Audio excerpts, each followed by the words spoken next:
Morning. നമുക്കിന്ന് രാവിലെയും വൈകിട്ടും ഉച്ചയ്ക്കും ഒക്കെ ലഞ്ചിനും ബ്രേക്ക്ഫാസ്റ്റിനും ഡിന്നറിനും എല്ലാത്തിൻ്റെയും കൂടെ കഴിക്കാൻ പറ്റിയ ഒരു ഉരുളക്കിഴങ്ങ് കറി ഉണ്ടാക്കിയാലോ. അപ്പോൾ വളരെ ഈസി ആയിട്ട് തയ്യാറാക്കാൻ പറ്റിയ റെസിപ്പിയാണ്. അപ്പത്തിനും ചപ്പാത്തിക്കും ചോറിനും ഒക്കെ കൂടെ കഴിക്കാട്ടോ. എങ്ങനെയാണ് നമ്മുടെ ഉരുളക്കിഴങ്ങ് കറി തയ്യാറാക്കുന്നതെന്ന് നോക്കിയാലോ. നമുക്ക് നമ്മുടെ ഇൻഗ്രീഡിയൻസ് നോക്കാം. ഞാനിപ്പോൾ ഒരു വലിയ ഉരുളക്കിഴങ്ങ് ചെറിയ പീസുകളായിട്ട് കട്ട് ചെയ്തെടുത്തിട്ടുണ്ട്. അത് വെള്ളത്തിലിട്ട് വെച്ചിരിക്കുകയാണ് കേട്ടോ, കളർ മാറിപ്പോകാതിരിക്കാൻ. ഒരു മീഡിയം വലിപ്പമുള്ള സവോള നീളത്തിൽ സ്ലൈസ് ചെയ്തെടുത്തിട്ടുണ്ട്. 4 അല്ലി വെളുത്തുള്ളി എടുത്തിട്ടുണ്ട്. അതുപോലെ തന്നെ ഒരു മീഡിയം വലിപ്പമുള്ള തക്കാളി എടുത്തിട്ടുണ്ട്. തക്കാളി ഈ ഒരു കറിയിൽ മസ്റ്റാണ് കേട്ടോ. നമുക്ക് ആദ്യം ഒരു പാൻ ചൂടാക്കി എടുക്കാം. നമ്മളൊരു പാൻ വെച്ചിട്ട് പാനിലേക്ക് വെളിച്ചെണ്ണ ഒഴിച്ചിട്ടുണ്ട്. വെളിച്ചെണ്ണ വെജിറ്റബിൾ ഓയിലോ ഏതായാലും കുഴപ്പമില്ല കേട്ടോ, ഏത് ഓയിലും യൂസ് ചെയ്യാം. ഇതിലേക്ക് നമുക്ക് ആദ്യം ഒരു 1/2 ടീസ്പൂൺ കടുക് ചേർത്ത് കൊടുക്കാം. കടുകൊന്ന് പൊട്ടി തുടങ്ങട്ടെ.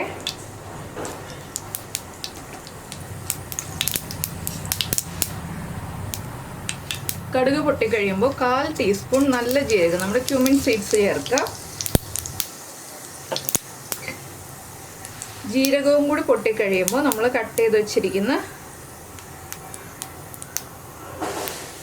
വെളുത്തുള്ളി ചേർത്ത് കൊടുക്കുക. ആ വെളുത്തുള്ളിയുടെ ഫ്ലേവർ നന്നായിട്ട് എണ്ണയിലേക്ക് ഒന്ന് പിടിച്ചു വരണം. വല്ലാതെ ഓവർ കുക്കായി പോകേണ്ട വെളുത്തുള്ളി. ആ വെളുത്തുള്ളിയുടെ ഫ്ലേവർ ഒന്ന് എണ്ണയിലേക്ക് ഇറങ്ങിയാൽ മതി. പിന്നെ ഈ ഒരു കറിയിൽ ചൂടുവെള്ളം മാത്രം ചേർക്കാം കേട്ടോ, പച്ചവെള്ളം ചേർക്കരുത്. ഇനി നമുക്കിതിലേക്ക് സവോള കട്ട് ചെയ്ത് ചേർത്ത് കൊടുക്കാം.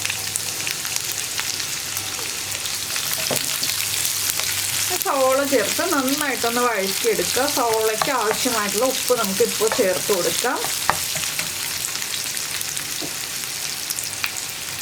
ഒരു 1/4 ടീസ്പൂൺ ഉപ്പ് ചേർക്കാം.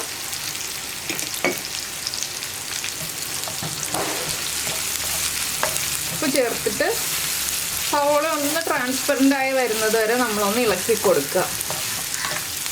വല്ലാതെ അങ്ങോട്ട് സവോളയുടെ കളറൊന്ന് മാറിപ്പോകണ്ട. സവോള ഒന്ന് കുക്കായി തുടങ്ങിയാൽ മതി. ഇപ്പം നമ്മുടെ സവോളയൊക്കെ ഒന്ന് ട്രാൻസ്പെറൻ്റ് ആയി തുടങ്ങുന്നുണ്ട്. നമുക്കിതിലേക്ക് നമ്മൾ കട്ട് ചെയ്ത് വെച്ചിരിക്കുന്ന തക്കാളി ചേർക്കാം.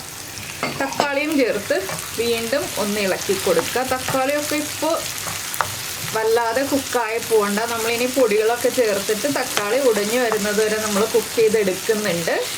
അതുകൊണ്ട് തന്നെ ഇപ്പോൾ ചെറുതായിട്ടൊന്ന് കുക്കായി വരുമ്പോൾ തന്നെ നമുക്ക് ബാക്കിയുള്ള ഇൻഗ്രീഡിയൻസ് ചേർക്കാം. നമ്മളിപ്പോൾ ആദ്യം തക്കാളി ചേർത്തത് എന്താണെന്ന് വെച്ചാൽ നമ്മുടെ പൊടികൾ കരിഞ്ഞു പോകാതിരിക്കാനാണ് ആദ്യം തക്കാളി ചേർത്തത്. ഇനി നമുക്കിതിലേക്ക് പൊടികൾ ചേർത്ത് കൊടുക്കാം. 1/4 ടീസ്പൂൺ മഞ്ഞൾപ്പൊടി. നമ്മളിതിലേക്ക് വേറെ പച്ചമുളകൊന്നും ചേർക്കുന്നില്ല കേട്ടോ എരിവിനായിട്ട്. അതുകൊണ്ട് തന്നെ ഒരു 3/4 ടീസ്പൂൺ മുളക് പൊടി. കാശ്മീരി ചില്ലി പൗഡർ ആണെങ്കിൽ 1/4 ടീസ്പൂൺ ചേർക്കുക. എരിവുള്ള മുളക് പൊടി ആണെങ്കിൽ 3/4 ടീസ്പൂൺ ചേർക്കുക. 1 ടീസ്പൂൺ മല്ലിപ്പൊടി. പിന്നെ നമ്മൾ ഈ ഒരു കറിയിലേക്ക് ചേർക്കേണ്ടത് ചിക്കൻ മസാലയാണ്, ഗരം മസാല അല്ല. 1 ടീസ്പൂൺ ചിക്കൻ മസാല. ഇത്രയും ചേർത്ത് ഈ പൊടികളുടെ റോ ടേസ്റ്റ് മാറി വരുന്നത് വരെ ഒന്ന് ഇളക്കി കൊടുക്കുക. അപ്പോൾ ഈ പൊടികൾ കുക്കാവാൻ ആവശ്യമായിട്ടുള്ള എണ്ണ നമ്മുടെ പാനിൽ ഉണ്ടാവണം കേട്ടോ. അതനുസരിച്ച് വേണം നമ്മൾ ആദ്യം എണ്ണ ചേർത്ത് കൊടുക്കാനായിട്ട്. ഇനി നമുക്കിതിലേക്ക് ഒരു തണ്ട് കറിവേപ്പിലയും കൂടി ചേർത്ത് കൊടുക്കാം. ചിക്കൻ മസാലയൊക്കെ ചേർക്കുമ്പോൾ നല്ലൊരു മണമാണ്. ചിക്കൻ മസാല അല്ലെങ്കിൽ മീറ്റ് മസാല ചേർക്കാം നമുക്ക്. ചിക്കനോ മീറ്റോ അല്ലാതെ വെജിറ്റേറിയൻസ് ആണെന്നുണ്ടെങ്കിൽ നമുക്ക് ഗരം മസാല ചേർക്കാം. പക്ഷെ ചിക്കൻ മസാലയോ മീറ്റ് മസാലയോ ആണ് ഈ കറിയുടെ കൂടുതൽ ടേസ്റ്റ് കൊടുക്കുന്ന ഒരു കാര്യം. മസാലപ്പൊടികൾ ഒന്ന് കുക്കായി വരുമ്പോൾ നമ്മൾ വെള്ളത്തിലിട്ട് വെച്ചിരിക്കുന്ന ഉരുളക്കിഴങ്ങ് ഇതിലേക്ക് ചേർത്ത് കൊടുക്കുക. ഉരുളക്കിഴങ്ങ് ഒരുപാട് വലിയ പീസുകളായിട്ട് കട്ട് ചെയ്യരുത്. ഇനി ഉരുളക്കിഴങ്ങ് ചേർത്ത് നന്നായിട്ട് വഴറ്റി കൊടുക്കുക കേട്ടോ. അപ്പോൾ നമ്മളിതിലേക്ക് ചേർക്കുന്ന വെള്ളം നന്നായിട്ട് തിളയ്ക്കണ്ട, നന്നായിട്ടൊന്ന് ചൂടായാൽ മതി. ഇനി നമ്മളിപ്പോൾ ഉപ്പ് ചേർക്കുന്നില്ല. ഉപ്പ് ചേർക്കുന്നത് പിന്നീടാണ്. എന്താണെന്ന് വെച്ചാൽ ഇപ്പോൾ ഉപ്പ് ചേർത്തിട്ടുണ്ടെങ്കിൽ ഉരുളക്കിഴങ്ങ് കുക്കായി വരാൻ സമയം കൂടുതലെടുക്കും. അപ്പോൾ അപ്പോൾ ഇത് അപ്പത്തിൻ്റെ കൂടെയും ഇടിയപ്പത്തിൻ്റെ കൂടെയും ഒക്കെ നല്ലൊരു സൈഡ് ഡിഷാണ് കേട്ടോ. നമുക്ക് ചോറിൻ്റെ കൂടെയും കഴിക്കാൻ പറ്റുന്ന ഒരു കറിയാണ്. ബ്രേക്ക്ഫാസ്റ്റിനും ലഞ്ചിനും ഡിന്നറിനും ഒക്കെ കഴിക്കാൻ പറ്റും കേട്ടോ. നന്നായിട്ട് ഇളക്കി മിക്സ് ചെയ്തിട്ട് നമുക്കൊരു 5 മിനിറ്റ് ലോ ഫ്ലെയിമിൽ അടച്ചു വയ്ക്കാം. ലോ ഫ്ലെയിം ആയിരിക്കണം, അത് പ്രത്യേകം ശ്രദ്ധിക്കുക. ഇടയ്ക്കിടയ്ക്കൊന്ന് ഇളക്കി കൊടുക്കുക.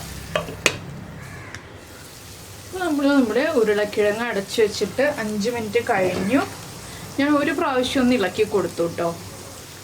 അപ്പോൾ ഇതാ ഉരുളക്കിഴങ്ങിലേക്ക് ആ മസാലയൊക്കെ ഒന്ന് പിടിച്ചു വന്നിട്ടുണ്ട്. ഇനി നമുക്കിതിലേക്ക് വെള്ളം ചേർത്ത് കൊടുക്കാം. ഉരുളക്കിഴങ്ങ് വേവാൻ ആവശ്യമായിട്ടുള്ള വെള്ളവും പിന്നെ കുറച്ച് ഗ്രേവിയും വേണം. അപ്പോൾ ഞാനൊരു 1.5 കപ്പ് വെള്ളം ചേർത്തിട്ടുണ്ട്. ഇനി നമുക്ക് ഹൈ ഫ്ലെയിമിലേക്ക് വെക്കാം. നന്നായിട്ട് കറി ഒന്ന് തിളച്ച് തുടങ്ങട്ടെ. അപ്പോൾ നമ്മുടെ തക്കാളിയിൽ നിന്ന് തൊലിയൊക്കെ വിട്ട് തുടങ്ങി കേട്ടോ. ഈ കറി ഒന്ന് തിളച്ച് നന്നായിട്ട് തിള വന്നു കഴിയുമ്പോൾ നമുക്ക് വീണ്ടും അടച്ചു വെക്കണം. അപ്പോൾ ഉരുളക്കിഴങ്ങ് ചെറുതായിട്ടൊന്ന് ഉടഞ്ഞു വരണം കേട്ടോ ഈ ഒരു കറിയിൽ. അപ്പോഴാണ് കറി കുറുകി തുടങ്ങുക. നന്നായിട്ട് ഉടഞ്ഞു പോകണ്ട, പക്ഷെ ചെറുതായിട്ടൊന്ന് ഉടഞ്ഞു വരണം. അങ്ങനെ വരുമ്പോഴാണ് കറിക്ക് നല്ലൊരു കുറുകൽ കിട്ടുക. അല്ലെങ്കിൽ നമ്മൾ കോൺഫ്ലവറൊക്കെ കലക്കി ചേർക്കേണ്ടി വരും. ഇതാകുമ്പോൾ ഉരുളക്കിഴങ്ങ് ചെറുതായിട്ടൊന്ന് ഉടച്ചു കൊടുത്താൽ മതി. അപ്പോൾ ഇതാ കറി തിളച്ച് തുടങ്ങുന്നുണ്ട്.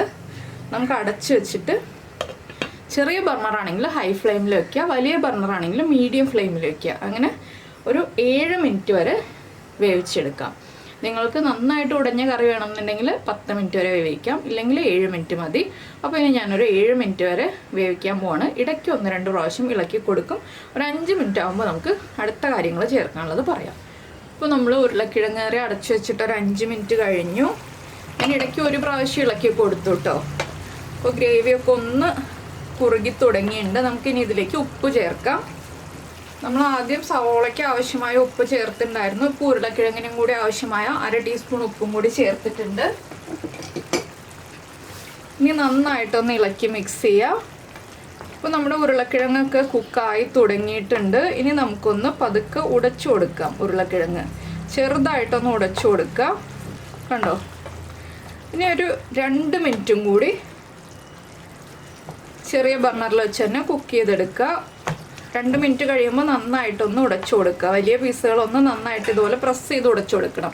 ഇപ്പോൾ ഉടയില്ല, 2 മിനിറ്റും കൂടി കഴിയുമ്പോഴേ ഉടയുള്ളൂ. അപ്പോൾ നമുക്ക് നമ്മുടെ കറിയുടെ ഫൈനൽ സ്റ്റേജ് ആവും. അപ്പോഴാണ് നമ്മളിനി ഒരു ഇൻഗ്രീഡിയൻറ്റും കൂടി ചേർക്കേണ്ടത്. അപ്പോൾ നമ്മുടെ കറിയുടെ ഫൈനൽ സ്റ്റേജ് ആയിക്കഴിഞ്ഞു. ഇനി നമുക്ക് നമ്മൾ സാധാരണ ഇറച്ചിക്കറിയിലൊക്കെ ചേർക്കുന്ന പോലെ തന്നെ ഒരു കാര്യവും കൂടി ആഡ് ചെയ്യാനുണ്ട്. ഒരു 1/4 ടീസ്പൂൺ പെരുംജീരകം പൊടിച്ചത്. പെരുംജീരകം പൊടിച്ചതും കൂടി ചേർത്ത് ഇളക്കിയിട്ട് നമുക്ക് ഫ്ലെയിം ഓഫ് ചെയ്യാം. ഞാനിപ്പോൾ കുറച്ച് ഉരുളക്കിഴങ്ങൊക്കെ ഇതുപോലെ ഒന്ന് ഉടച്ചു കൊടുത്തിട്ടുണ്ട്. ഒരുപാടൊന്നും ഉടച്ചിട്ടില്ല കേട്ടോ. എന്താണെന്ന് വെച്ചാൽ അത്യാവശ്യം കറി ഒന്ന് കുറുകി വന്നോളും. ഇനി ഇരിക്കും തോറും ചൂട് മാറി വരുന്നതനുസരിച്ച് കറി കുറുകി വന്നോളും. അപ്പോൾ നിങ്ങൾക്ക് ഇഞ്ചിയും വെളുത്തുള്ളിയും ചതച്ച് ചേർക്കാനോ മുറിച്ച് ചേർക്കാനോ ഒക്കെ പറ്റിയില്ല എന്നുണ്ടെങ്കിൽ നമുക്ക് ജിഞ്ചർ ഗാർലിക് പേസ്റ്റ് ആഡ് ചെയ്താലും മതി. അപ്പോൾ ജിഞ്ചർ ഗാർലിക് പേസ്റ്റാണ് ചേർക്കുന്നതെന്നുണ്ടെങ്കിൽ സവോളയും തക്കാളിയും മസാലപ്പൊടികളും എല്ലാം ചേർത്ത് കഴിഞ്ഞിട്ട് ലാസ്റ്റാണ് ജിഞ്ചർ ഗാർലിക് പേസ്റ്റ് ആഡ് ചെയ്യേണ്ടത് കേട്ടോ. ഇനി നമ്മൾ ചേർക്കുന്നത്, ഇത് ഓപ്ഷണലാണ്, ഞാൻ ഇനി ചേർക്കാൻ പോകുന്ന കാര്യം മല്ലിയിലയാണ്. മല്ലിയിലയും കൂടി ചേർത്ത് കഴിയുമ്പോഴാണ് ഈ കറി പെർഫെക്റ്റ് ആവുക. അപ്പോൾ കുറച്ച് മല്ലിയില ചേർത്തിട്ട് ഒന്ന് സ്പ്രെഡ് ചെയ്തിട്ട് കൊടുക്കുക. നമ്മൾ കറി സെർവ് ചെയ്യുമ്പോൾ നന്നായിട്ട് ഇളക്കി മിക്സ് ചെയ്തിട്ട് സെർവ് ചെയ്യുക. അപ്പോൾ എന്തായാലും എല്ലാവർക്കും ഈ ഒരു റെസിപ്പി ഇഷ്ടമായി എന്ന് വിചാരിക്കുന്നു. ഇഷ്ടമായിട്ടുണ്ടെങ്കിൽ നിങ്ങളൊന്ന് ലൈക്ക് ചെയ്യാനും കമൻറ്റ് ചെയ്യാനും മറന്നുമില്ലല്ലോ. അതുപോലെ തന്നെ നമ്മുടെ ചാനലിൽ വീഡിയോ പ്രസൻറ്റ് ചെയ്യുന്ന രീതിയൊക്കെ ഇഷ്ടമായി എന്നുണ്ടെങ്കിൽ നമ്മുടെ ചാനലൊന്ന് സബ്സ്ക്രൈബ് ചെയ്ത് സപ്പോർട്ട് ചെയ്യണേ. അപ്പോൾ നമുക്ക് നമ്മുടെ അടുത്തൊരു റെസിപ്പിയുമായിട്ട് അടുത്ത ദിവസം വീണ്ടും കാണാം.